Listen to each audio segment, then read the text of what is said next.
We say on the ark, you see on the top of our ark, know before whom you stand. As your rabbi, it is a huge honor, but I know that I have come along a long line of rabbis, and rabbis who, in many and for many, have served as pivotal moments and people in their lives, who have watched them and who have guided them from truly the birth of their children or even themselves all the way through the end of their lives. And all of those rabbis have real lives also, not to say that their pulpit is not their real life.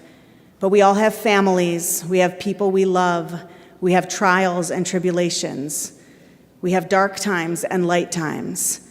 And the people who know us don't allow us to get away with the title rabbi all the time. And so, Susan, you give me that smile, but I know as an RK, as a rabbi's kid, you know exactly what I'm talking about, as my RK talks to me right now. So I invite you up, Susan, to not only share some of your narratives and wisdoms of being an RK, but of being an incredible woman on your own 2 feet, as you are truly a gift of our congregation. Thank you. Yeah. Thank you so much. Will be. Me? Yep.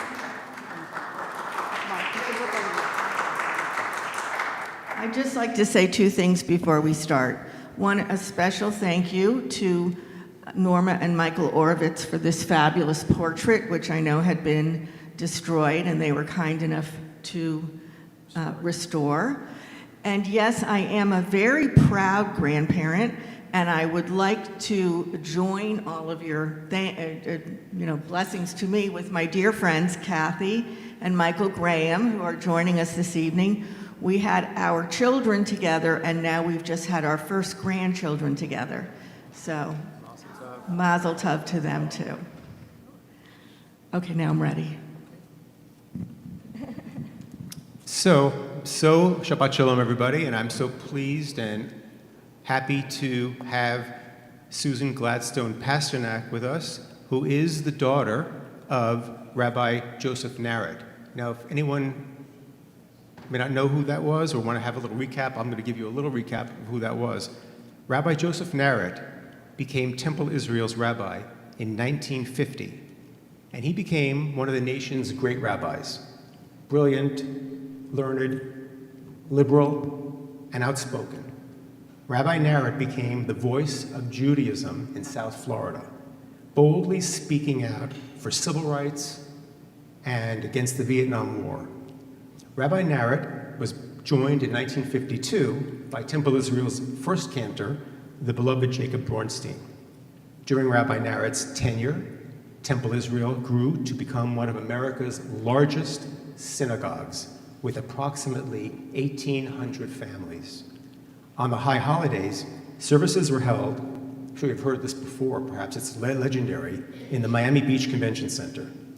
The temple became a leader in social action, hosting the first area meeting of Christian and Jewish clergy, the first formal contact between white and African American clergy, and the earliest formal encounters of Spanish-speaking and English-speaking clergy. You know, when I went to the biennial a couple of years ago, that's like the Reform Movement's big convention, I remember seeing in the back of the room, during Sunday morning on the prayer service, 3 men, and they were standing, and they were wearing prayer shawls on their head, they had tefillin, and they had a prayer book. And I was thinking, what would Rabbi Narot say about that? I mean, what would he say about the resurgence of ritual in the Reform movement? I mean, I heard that he never wanted yarmulkes, kippot, either. There were no kippot. There weren't even any what other synagogues called optionals in this synagogue in his lifetime.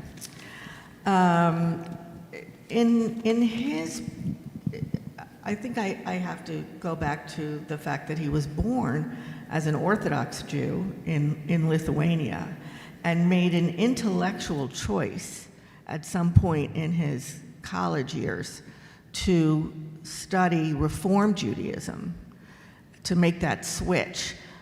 Many of us are Reform Jews because we were born into it. We didn't make some sort of an actual decision to change from conservative or Orthodox Judaism. But he truly believed that the basic tenet of Reform Judaism was tikkun olam, and to make a better world. And that was more important than the ritual, and that in fact, if I understand some of his writings, even if fear that focus on ritual would replace the focus on tikkun olam.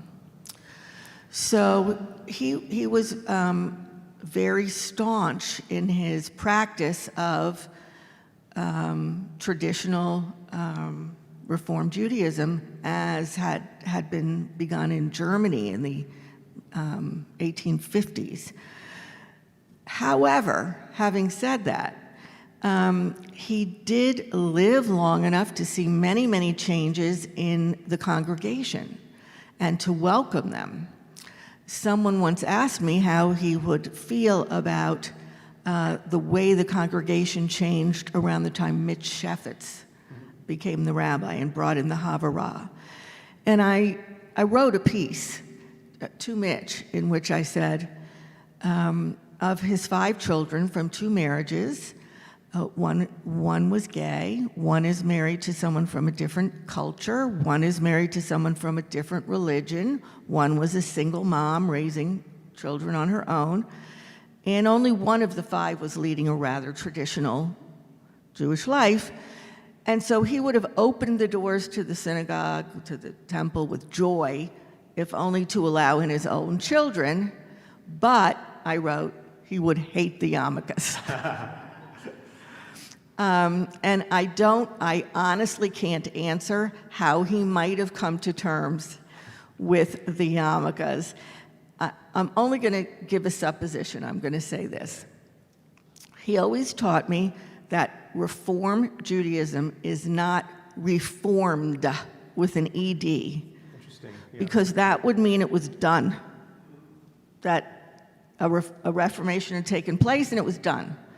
It's reform with no ED, because it is constantly changing to address the issues of the times.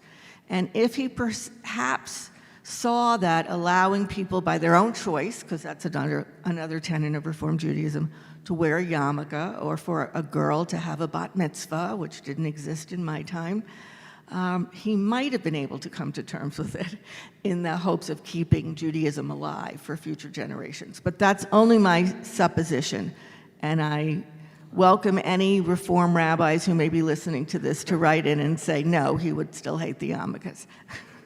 Well, I want to go back a little bit, though. Rabbi Narot spent a lot of time working on ecumenical councils, fostering relationships between Christian Jews. He writes about how he met a lot of resistance from the Jewish community as well as the Christian community. Why were these councils so important to him, do you think? Well, again, this basic tenet of tikkun olam by which he lived his life. And if you'll forgive me, I just want to take a moment to read from the back of what I call my Joseph Narot Bible, his book of sermons. He was the chairman of the Community Relations Board, president of the Miami chapter of the American Jewish Committee, president of the Dade County Welfare Planning Council, chairman of the Interfaith Agency for Social Justice, and he received throughout his lifetime numerous awards for all of his work in the community. And I think he believed very strongly that the role of a Reformed Jewish rabbi was to create a world in which all men are brothers and women. And bridge the gap. And bridge the gap and create a world where all could live together. Well, Rabbi Narot was an early proponent of welcoming the spouses of intermarried couples. He wrote, "We've got to take the chance to avoid the ghetto mentality." What was his professional and personal viewpoint on intermarriage in the Jewish community? Well, again, all these answers that I'm giving you are things that I recall. Some are things I've actually been able to find writings about, but he believed that by allowing an interfaith couple to marry, but making a promise to raise the children in the Jewish faith, that he could keep another generation of Jews alive. that he would lose the Jewish member of that couple by not doing so. But he did extract that promise. We spoke about this. I think that he was very foreseeing the future because eventually the reform movement caught up with him. And that's exactly what has happened since then. He also was a great proponent of civil rights for African Americans. And we know he participated a great deal in the civil rights movement. Why was that so important, do you think, to him? Well, again, as I mentioned, this general concept of togetherness, but I think what he felt was very important was that he be aware of everything that was happening in the world and try and have a part in fixing it or somehow making it better. And everything he saw, everything he read, every play he went to, every concert he attended, every book he read was fodder for him for a sermon, because he truly believed, and that's why this book I call sort of my Bible, that it was through his sermons that he could help guide his congregation in the ways of Tikkun Olam. But he was also a very big admirer of Dr. Martin Luther King, and he was quite devastated by his death, and I know that that inspired him even further. Well, he served from 1950 through 1980, which is really a tumultuous time of great change in America as far as politically and culturally, in American history. It's a great things, great changes happened. I know he often spoke about current events and political causes from the pulpit. What were his viewpoints on the counterculture at that time and perhaps the Vietnam War? Okay. So, as I was reviewing this book, I noticed that he wrote several sermons in a row, 1967, addressing the Vietnam War, addressing the turmoil of the youth of the time, which included his children, so he was seeing it firsthand, and relationships between the African American community and the Jewish community. He was very much opposed to the Vietnam War. He attended the Paris Peace Talks. He wrote a sermon in here as a prayer for all of the young men, because I really don't think there were very many women, and their families who were suffering from the Vietnam War. And then he expressed concern about two other things. He was very concerned that there was becoming a rift between the Black and the Jewish worlds, because there were people in the African American community who were expressing some anti-Semitism and some anti-Israel sentiments, and he was struggling with how to address that and deal with that. And then, as I said a minute ago, he was very concerned about the world in which young people were finding themselves, the turmoil it was costing them, and how was he going to be able to help? Yeah, the rift in the African American community and the Jewish community at that time went on for quite a while. And I think it's being healed as the years go on, but it certainly was very real. Right. You mentioned Israel. I was interested in discovering that Rabbi Narot was an early proponent of Zionism, which I hadn't known. The Six-Day War, we said, I know that happened during his tenure. Right. It's also, I was reading in his sermons as well, it was very impactful, apparently. While you were growing up, what was his relationship with the state of Israel? So I know that he first visited Israel in 1950. But again, he was very, very impacted by the Six-Day War, less so by the Yom Kippur War, because his daughter, was living in Israel and got caught in the war, and he was a little bit That's scary, very frightening. Concerned about that. I say that as an anecdote, but I think if I understand his beliefs, he believed that it wasn't necessary for everybody to actually move to Israel, but it was important to be supportive of Israel, and that in fact, Israel needed Americans and their support in order to survive. And so he was very supportive, but he did not necessarily believe that we all had to move there. Okay. I want to get into a little bit about him as a man. A theme I noticed in many of his published sermons is alienation or loneliness. He talks about Camus and Sartre. He talks about Kierkegaard and all that. Was this a struggle for him, do you think? Yes. Okay. I'm going to answer quite simply. Quite simply, and I'm going to turn to a page in his book. It was very important to him to be constantly on top. I have to say that honestly. It was important for him to be a great rabbi. That had meaning to him. And he acknowledged that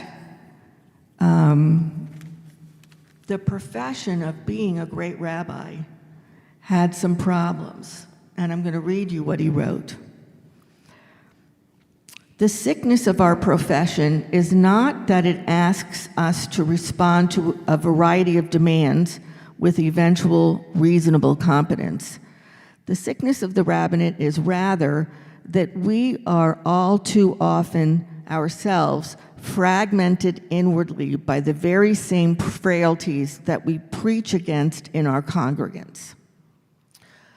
So, to whom does the rabbi turn? To whom does the rabbi turn with all the issues that his congregants are turning to him?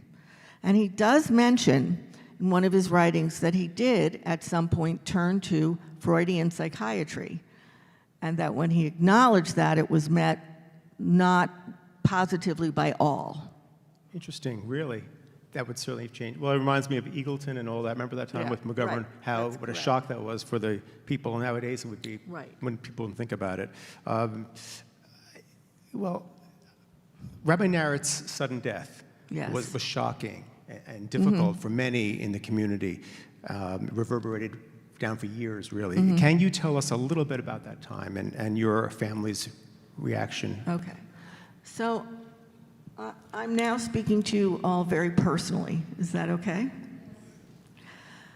So his death was not a shock to the family because we knew that he had been suffering from depression for many years. It just wasn't talked about. So if he had been suffering from cancer or had had a heart attack or a stroke, it would have been openly spoken about, and if it had been ongoing for a long period of time, say some form of cancer, everybody would have been commiserating with him and with his family, but it wasn't really an allowable problem. And so it was a secret from most of the congregation. Perhaps there were a few people with whom he confided, but he confided in the family and largely in me. I happened to be, at that period of time, the only one of the 5 children living in Miami, although I like to think it had something to do also with that we had a good relationship and he felt comfortable calling me. How old were you at the time? I'm sorry? How old were you at the time when he was confiding in you? From 21 to 26. Young woman, yeah, okay. But he, as I've said in the newspaper article and to others, he was a human being. He was a brilliant human being. He was so well educated. He was a magnificent orator, but he was a human being, and he suffered from an illness. Did he have medication that helped him back then? I know nowadays we have a lot more. Well, I myself am not really sure of all of the various things that may have been available to him. Remember, we're talking 42 years ago. Right. Things were very different in terms of what was available and with whom one could speak if you were Rabbi Narot. Right. Well, thank you for being so honest about that. That's. I think it helps people who suffer from depression. Yes. I'm not quiet about the fact that it happened because I like to stress the fact that rabbis, as other great people, are they're human beings. They have Right. all the same issues in life that every other human being has. They certainly do, and they take a lot of the congregation's Right. problems on with them. I want to jump into something, the way he saw things in life. 9 years after Rabbi Narot's death, Temple Israel had its first female president. What was Rabbi Narot's position on feminism, and how did he see the role of women in the synagogue? So I would say, from my personal experience and things I know, that he was quite the feminist. Really? Okay. My mother had a career. Many rabbis' wives at that time, their career was being the rabbi's wife. My mother had her own career, which he supported. He had 3 daughters. He raised us all to believe that we could become and be whatever we wanted to be. He was alive when the first Reform woman rabbi, was ordained, and he was very supportive of that. And although ritualistically he did not perform bat mitzvahs, he didn't actually perform very many bar mitzvahs either. He was a true believer in the concept of confirmation, and you had to really come to him with some kind of real, rational reason why you should have a bar mitzvah. Not just to get presents or... That's correct. It could not be just to have presents. But he was very much a feminist. And I want to share with you a story, she may be listening now, that Norma Orovitz shared with me, that he was very supportive of her going back to school and starting her own career. And he expressed to her, and I may be skipping some details, that it was very important to her that if she were to receive a degree or any sort of an award, she be acknowledged as Norma Orovitz, not Mrs. Michael Orovitz. Right. There could be 5 or 10 Mrs. Michael Orovitzes, and so he wanted to make sure that she was acknowledged as Norma, the correct Mrs. Orovitz. And so he was definitely a feminist. Okay, well, another thing which I think is really pretty amazing, most clergy in Miami back then, they espoused the socially accepted homophobia of the era. But Rabbi Narot was very ahead of the curve on this and was an early proponent of gay rights when no one else was. Yeah. Can you expound on that a little? Well, again, I'm going to share some personal information, but his oldest daughter was very active in the gay and lesbian movement in the late 60s and early 70s. And so he was already having these discussions and thoughts and sharing with his own daughter. Oh. And this would be continuing. He now has 2 gay grandsons, and this would be something that would be part of his own family, and that he would, as I mentioned before, be responsive to, just in terms of helping his own family.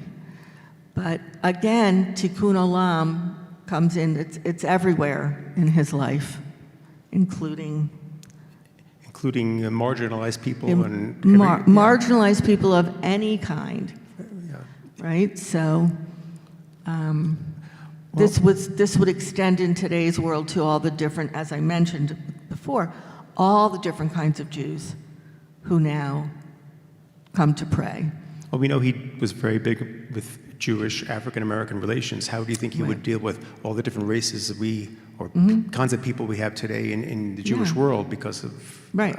I think he would say that's how we keep the Jewish world going, and that's why, again, it's Reform Judaism and not Reformed, because there are issues that are going to occur now that were not part of his life in 1950 when he started here, that he would see as being important for him to address.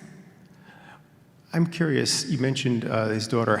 Can you describe a little bit about your experiences growing up as the child of a rabbi, As an especially this RK. rabbi? Yeah. As an RK. Yeah. So first of all, Rabbi Narot married my mother when I was 7, and my brother was 5, and my sister was 3, and legally adopted us. But we took what then was an unusual name. We became Narot Bergs. So Narot was part of our legal name, but most people couldn't deal with that double name and kind of just called us Bergs. We had some friends who called us Nergs.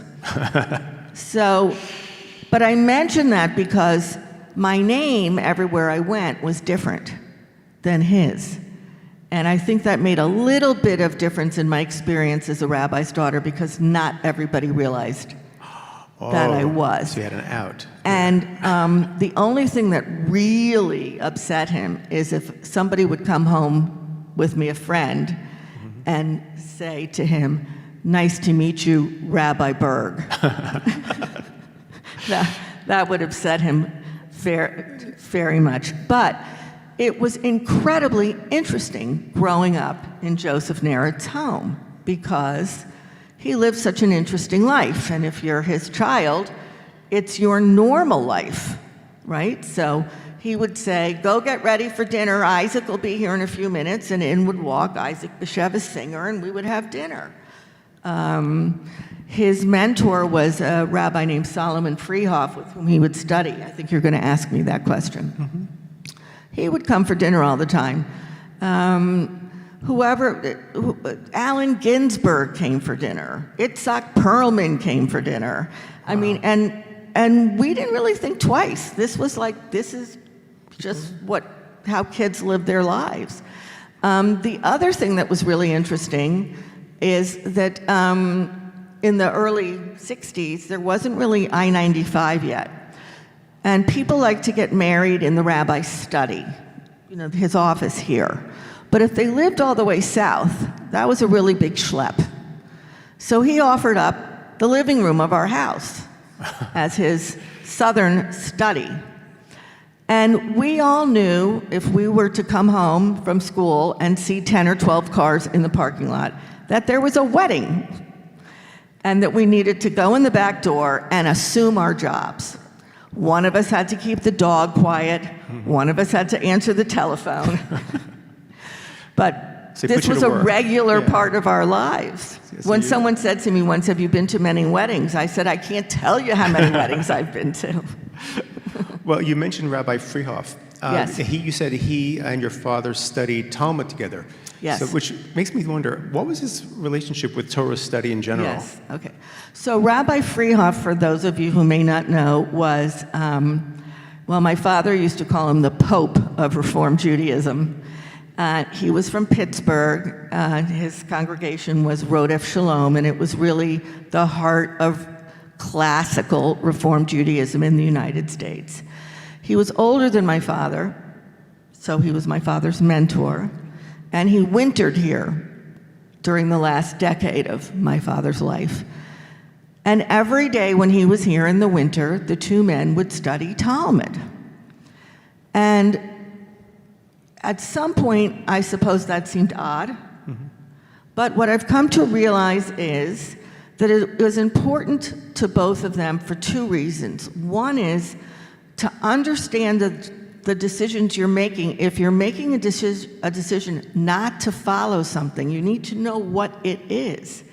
You're not just saying, "I'm not going to do this because I don't want to." You're doing it because you've studied it and you've made an intellectual decision to do something else. And the other important tenet is the importance of taking the lessons of old and translating them into the problems of now. Yeah, that can certainly be a challenging thing And to do. But he was able. That's interesting. So he used the Talmud then as a kind of a basis. Yes. For and he just loved to study and read and write. I have to tell you one other thing about growing up in Rabbi Narot's house.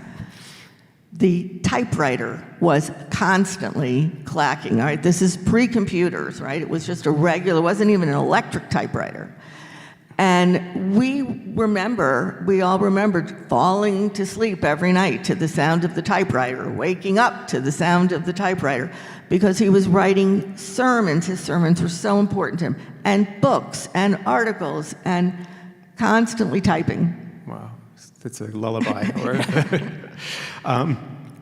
I was thinking about, we mentioned before about Cantor Bornstein, and you mentioned to me his partnership with him and also the executive director, Ed Cohen. What was that like? Yes. How was their relationship? So some of you who may be listening may remember the three of them. Ed Cohen was the temple administrator, Jack Bornstein was the cantor, and Joe Narot was the rabbi. They had a wonderful partnership. They were together constantly, and I've been told anecdotes. They ate lunch every single day together at what was then the S&S Cafe, or the cafeteria on the corner of Biscayne. And they shared their thoughts and their ideas, and he has thanked them in writing for supporting him in many of his endeavors. Yeah, so They were a great team. the triumvirate. Yes, yes. And they all suffered personal loss in their lives. They each lost a child. I just thought there were some things that drew them together, aside from their religion and their practice of Judaism and their running of the synagogue, but just some deeply personal That emotional things that connection. drew them together as three men. Just getting back to Rabbi Narot's early life for a second. He was born in Lithuania to an Orthodox family. Right. So what was his relationship with Orthodoxy in general? So I'm going to say that I'm not 100% sure. He was born in Lithuania in a town, I believe, I'm not going to pronounce it right, Svinonius, something close to that, about 8 miles outside of Vilna, where there were a lot of Narotskis, which was his actual name. Oh, really? Okay. He's a Litvak. Yes. He said, yeah. And I actually have it with me. I found the ship manifest. Okay. And the interesting thing about it is his name wasn't Joseph. Some of you may have known this. His name was Kula. C-U-L-A. That was his first name? Yes. That's a name? It says here. Okay. I've tried. He was Kula, and he was 8, and then the rest of the family members were age 20, 15, 48, 18, 11. And so I'm not sure which one it is his mother. His mother was on this ship. Yeah. His father appears to have been Jacob Narotsky. So, and they had family already in Warren, Ohio, a very small town. So, but that's where they went. Oh, they went directly there. They didn't go Yes. to Little Riverside or anything. No, Okay. they went to Warren, Ohio.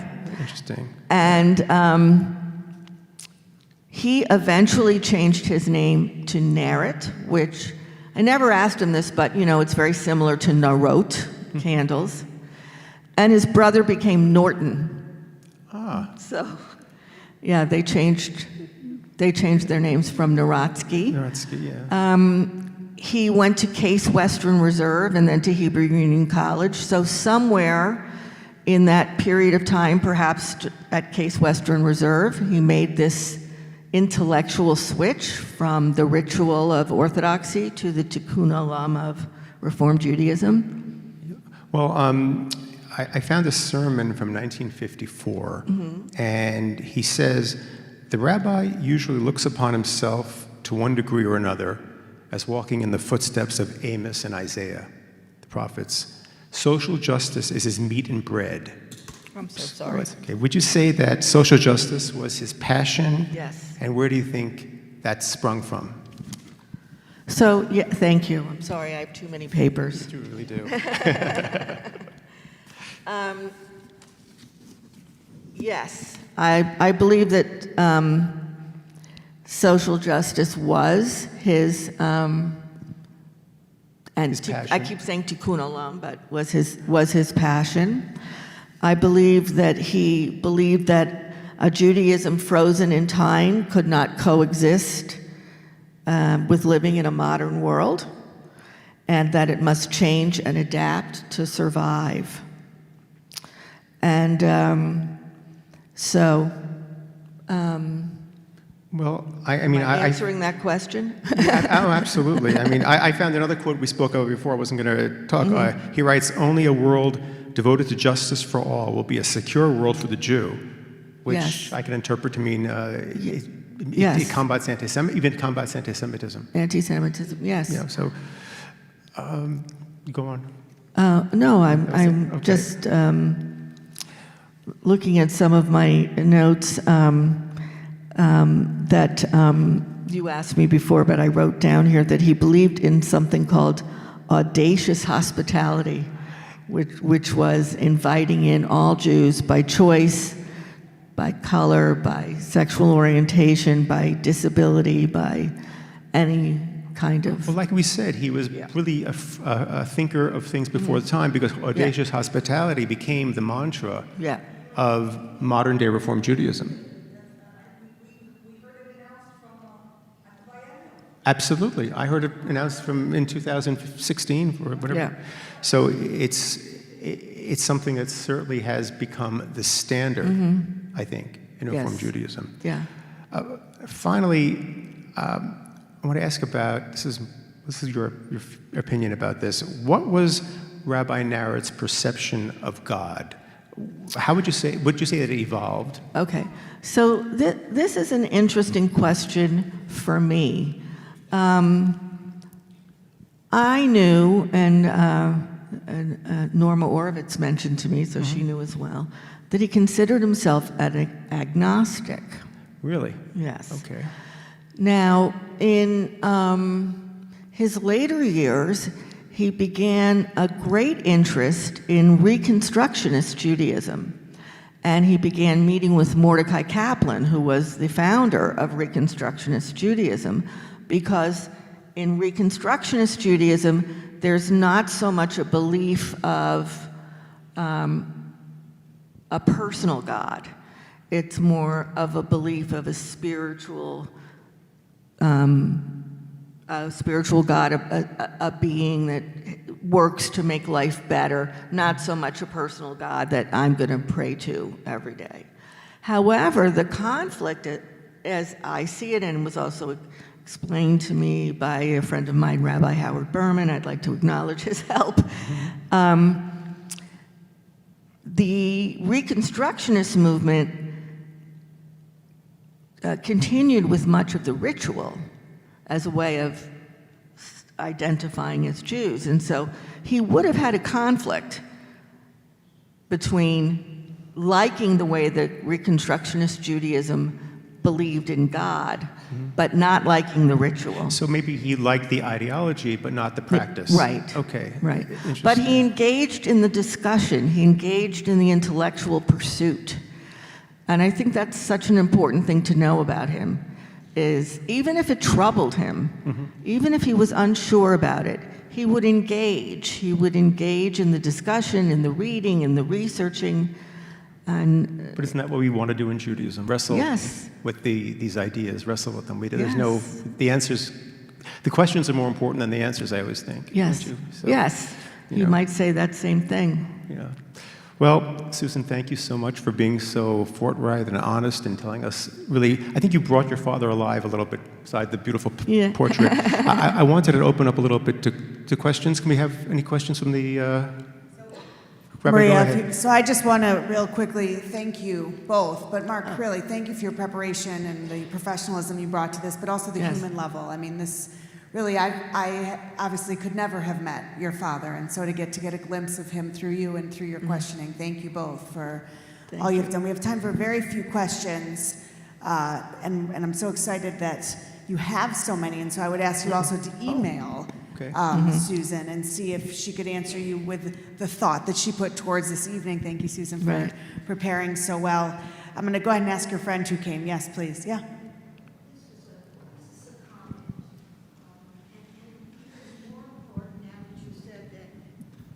Now that you said that he changed from Orthodoxy during college, when I went away to college, I had a boyfriend who convinced me to be agnostic. So I go home Christmas and I tell my mother, "Mother, I'm an agnostic." To which she's, "Oh, you know." So she goes, "Joe, what are we going to do with Phyllis? She says she's an agnostic." Listen to his answer. "Helen, she's a freshman in college. We wouldn't want her any other way." That's your father's brilliance. Yeah. Excellent. Beautiful. Thank you. Yes, Lee. One right here. Hold on one sec, Lee. If he walked in today, I would have loved to have known him. He sounds like a fantastic person. I'm sorry that I didn't. But if he walked in today, what do you think he would be surprised about in terms of this temple, Temple Israel of Greater Miami? Well, he would definitely be surprised by the yarmulkes. I just can't stress that enough. And a lot of the change in ritual. He may, where he walk in today and see what's going on in the world, be able to make sense of it. But prior to learning all the reasons behind it, he'd be shocked. I think the music would surprise him too. So, I only met him for I was in school coming back and forth from New York, and I met him on many occasions, especially when I was at the South Branch. I was the cantorial soloist at the South Branch. Actually, they called me a student cantor. We only had a few brief encounters, but I was always in awe of him. I mean, to me, he was a giant. And he was so well respected in this community, and people admired him so much. And I've always, it's not unusual in very brilliant people that they also are deeply sensitive and often have depression, because in order to think on a level so high, you have to be so in touch with the world around you, and you have to hear and see things that other people don't see. It takes a toll on who you are. So his brilliance and his depression, to me, went hand in hand, and I know he was suffering for a long time. yeah, that makes sense. And I just want to add, just as a last statement, for those of you who never got to hear him, and there was a recording that was played here on the 90th anniversary of Jack Bornstein singing and my father speaking. Were you here, some of you? I hadn't heard him speak, in all these years. Such a magnificent, really he sounded like Richard Burton, doing Hamlet. And it was, so not only the words that he delivered in his sermons, but the way in which he presented them to the congregation, and especially in the convention center where there were 2,500 people, was very dramatic. And people have asked me if he talked to me like that at home. Did he sound like Hamlet asking me to get him a glass of water? I said, not quite, but he did have a very distinctive, distinctive voice. Certainly a lot of gifts. So you're Yes. gifted with not only his intellect, but also the ability to project it and have that voice. So I think we can hear about all these gifts that Rabbi Narot had, and I think that the biggest gift you've given us is that he also was your dad. Yes. And I think that that's something we all That's need to correct. think about, is he was a human being, Right. and he did so much for this Right. congregation. So I want to thank both of you for all of your work, but also all of your honesty and your vulnerability. And I Thank want to you. thank everyone at home also for all of your chats throughout. And Paula, thank you for running that, and Maria, thank you for staying on. I encourage you all to email Susan with any additional questions. Would that you like me to have. give you my email address? Yes, please. Okay. So you can email me at the Jewish Museum, and I do think he would be very proud that I have that position. And so my email is sgladsto@fiu.edu. So it is going in the chat. S. Gladstow. Yes. Michael Graham.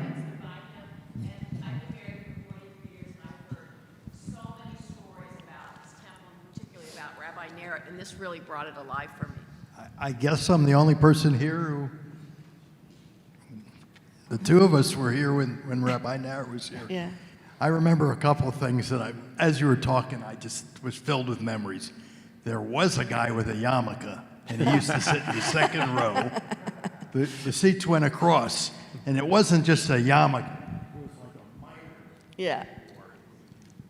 The second thing I remember is nobody got up during a sermon here. Right. I mean, that was, yes. There were no kids cried, and nobody moved. And the That's third true. thing I remember is the divisiveness. And I was on the board in 1969 and 1970 when I was a student, a medical student here. They put me on the board for summer. And there was a big division in the temple with the Vietnam War. The assistant rabbi who went to California, I can't remember his name. Steve Jacobs. Yeah, he was, really anti-war, and there were a lot of older members of the synagogue who had fought in World War II, and the two ringmasters were Marty Fine, who was the chairman of the board, and your father, and it was a big deal. I mean, we obviously knew where your dad stood, but it was a pretty big deal in the synagogue then. Anyway, the remembrances were just incredible. That's when we were wonderful. talking. Thank you. That's Thank really you. wonderful. Thank you. And I thank just wanna- you, Mark. Thank you. And thank you, as well. Susan, and thank you, Rabbi, and thank you, Mark Lamb. Thank you all.